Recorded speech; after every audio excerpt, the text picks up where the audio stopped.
learn a little bit more about our creative work that we've been working on in the past couple of years.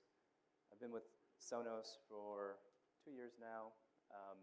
Prior to that, I was at T-Mobile, which was the first opportunity I had to meet the folks at Success Drivers. And really the story about that was deep frustration I had with some of the agencies that we were working with in terms of helping us understand the complexity of the data that we had.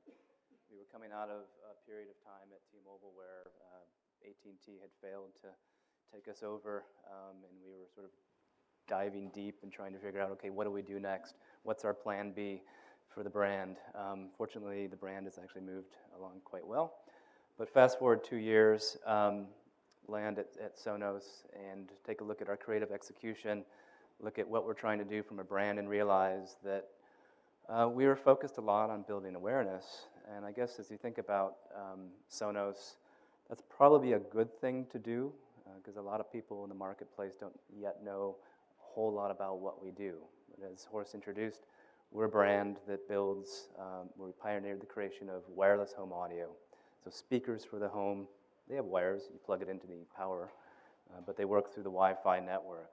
And so for us, it's about getting the message out about our brand, and then how do we tell that story in a compelling way that is differentiated from other brands in the home audio space, which talk a lot about sound. So from that, we then go to Frank, who's going to talk a little bit more about how we evolved the way that we created our advertising. And before we do that, though, again, our focus is largely on driving awareness. I'll show you at the start an advertisement from our 2014 holiday campaign.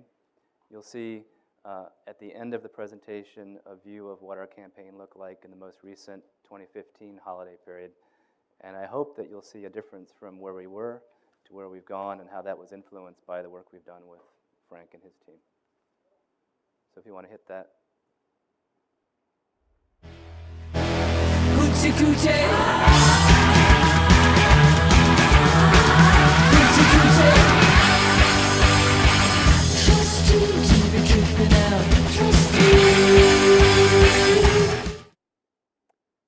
So, hello everyone.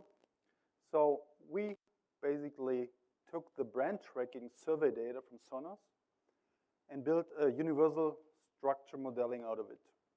And we compared it with conventional approaches to key driver modeling. So we used the Newswire software, and we achieved 60% higher explanation power. In addition to it, we could model and show the indirect effects of drivers, which basically leads to the fact that we have explained 3 times better why customers buy. And I'll show you now how we did it. So the first thing, what typically you do with your data, you look at correlations. Yeah, what you see here, this is all kind of success drivers, potential success drivers. Typically, they all correlate quite well. So what's really important? That's a big question. I take out one example here. One of the top correlating drivers is it provides excellent customer support. So is this really driving purchase intention? So this is the correlation with purchase intention. So what we found is by building a cause effect modeling, we found that service or customer support has no impact on purchase intention, no significant impact. But there's a correlation. The reason is both variables are driven by the same cause. Someone who owns the product will assess better the support, and he is more likely to buy even more. So what you want to know is really not how things correlate, but how they relate to each other. So you want to really determine the strength of such arrows, the causal passes between your variables.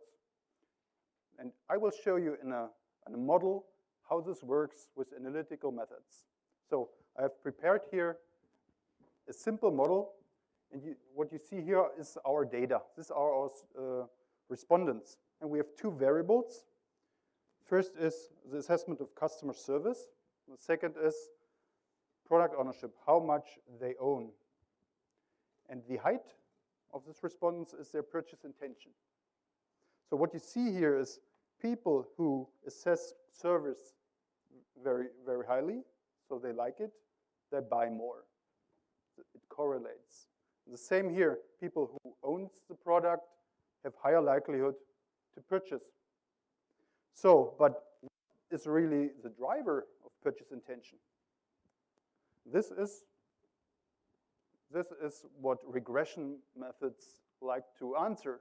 So this is the conventional economic modeling or linear regression. It has three parameters: the height, the steepness of this variable, and the parameter of this variable. And what regression is doing is basically it fits the parameter so that it explains best the data. As simple as that. And what we now see is that this steepness, this parameter is 0, and this parameter is very high. So product ownership is enough to explain purchase intention in this example. So here you can see with this simple method, you can learn whether or not there's a relationship between service and purchase intention. But then what happens if reality is more complex than this simple example? For instance, you learn that having some of their products leads to even higher purchase intention.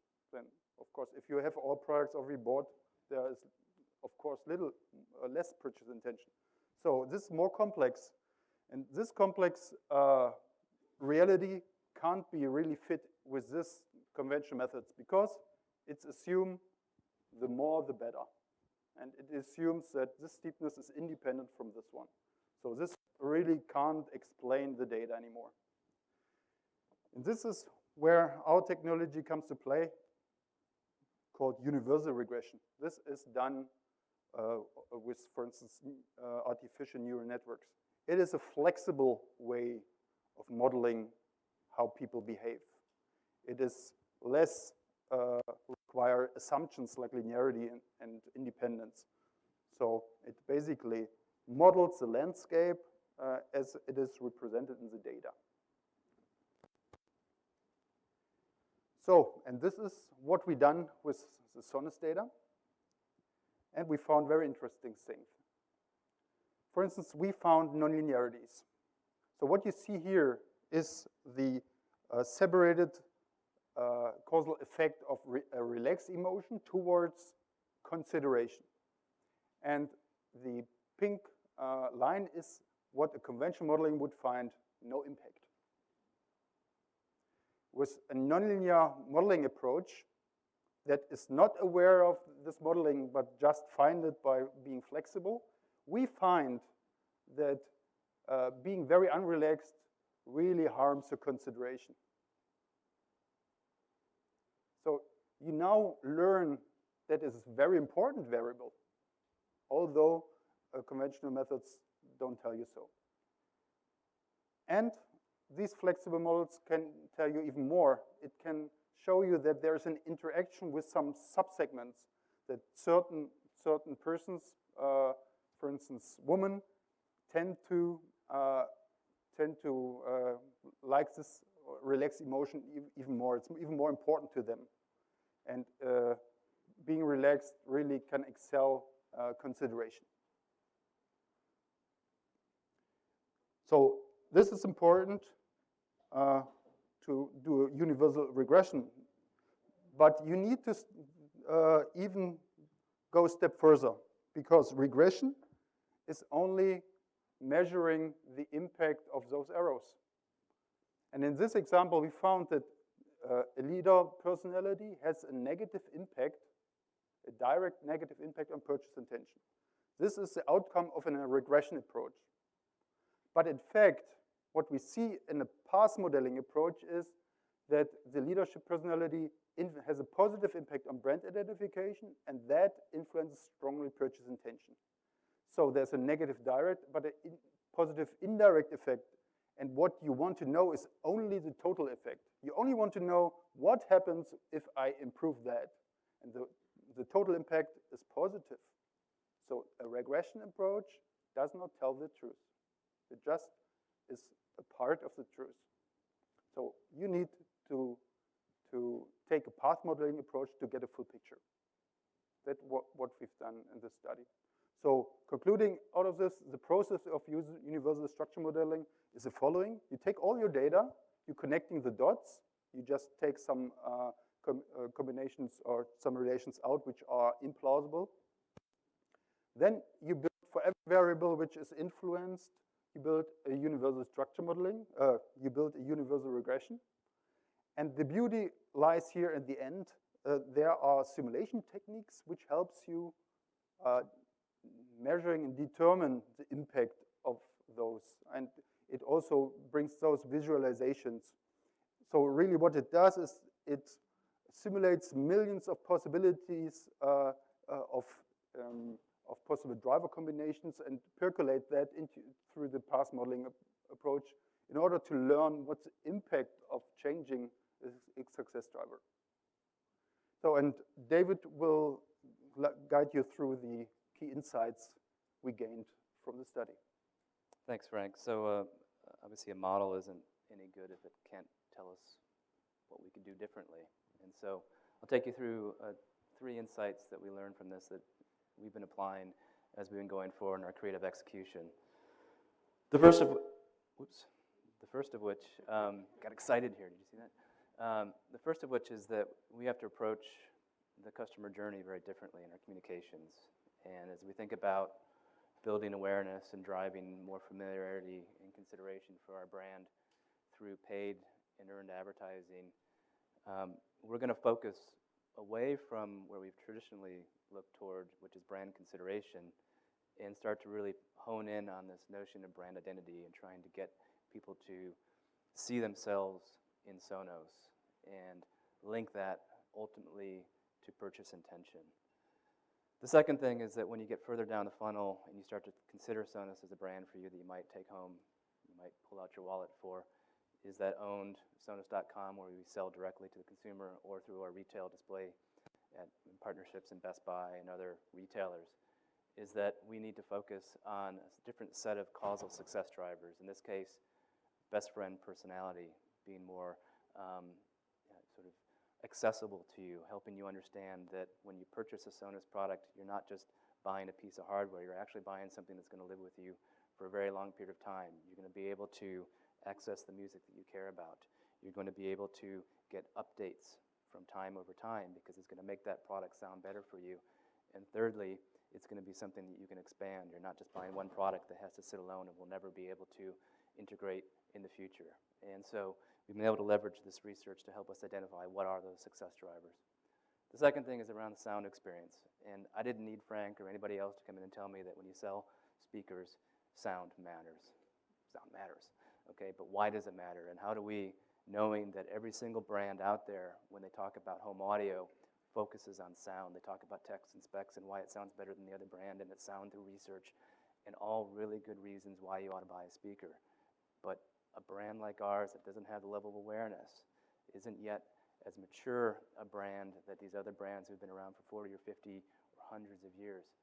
We have to focus on other ways that we're going to differentiate ourselves. And the way that we do that is leveraging the work that we've done with Frank. As it says, sound experience matters. Yes, it does. But we're not going to talk about sound experience because we know we can't differentiate on that. What we're going to do is actually leverage the insight that we had, the indirect and direct relationships about what people care about when they look at Sonos.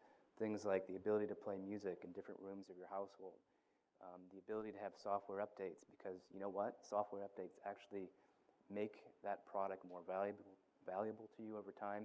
It makes it sound better over time. And then if you have an application, we control Sonos speakers through your iPhone or an Android phone. You can go walk around a room. We have this thing called TruePlay. It allows you to tune the speaker to the room so that it sounds much better when you do the TruePlay tuning. All of that we combine in our advertising and creative execution so that you walk away with an understanding of, okay, this is a brand that's for me. It delivers a relevant benefit that I can relate to, and I might want to buy that product. And the last thing is just really rethinking the creative execution, rethinking how we go to market with our advertising. You saw in the first ad was really exciting. There's exploding, gunshots. If you saw some of the other ads in the campaign for 2014, what you would see is that there were 15-second spots with a lot of energy, a lot of excitement. That's the way the brand's been communicating ourselves. And what we've learned from the research is that there's a mismatch between what the consumer is wanting. When you buy a product for your home is an oasis, right? You want to actually sit down, grab a glass of wine, crack open a beer, have a glass of water, whatever it is you do at home, put your feet up on the couch, relax, and enjoy. You don't want the outside chaotic world to come in. You want your home to be an oasis. And so through the work that we've done here, we've learned that focusing on the relaxed emotion is the element that we need to really draw apart in our advertising.